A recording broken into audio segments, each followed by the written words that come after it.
దేవుడిచ్చిన ఆయుష్కాలం 60, 70, 80, 90, అది చిన్నదైనా పెద్దదైనా ఆయుష్కాలాన్ని పూర్తి చేసుకున్న తరువాత మనం వెళ్ళిపోవాలి. ఎక్కడికి?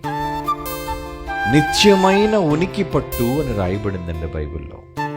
మన్నైనది ఈ దేహం మన్నులో నుంచి వచ్చింది కనుక మంటిలోనికి వెళ్ళిపోతే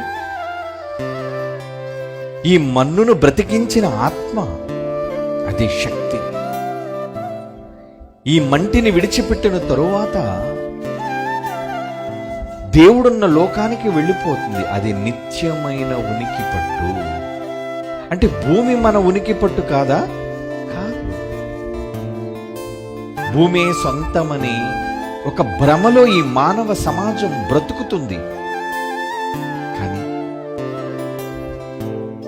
ఈ భూమి మీద మానవ జీవితం ముగిసిన తరువాతే శాశ్వతమైన, అనంతమైన, ముగింపు లేని ఒక క్రొత్త జీవితంలోనికి మనిషి వెళ్ళబోతున్నాడు. అది ఎన్నడూ చూడని ప్రపంచం,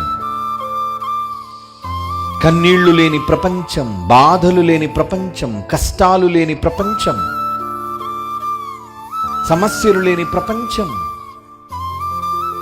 రోగాలు లేని ప్రపంచం, ఆత్మకు చావు లేని అనంతమైన జీవితం.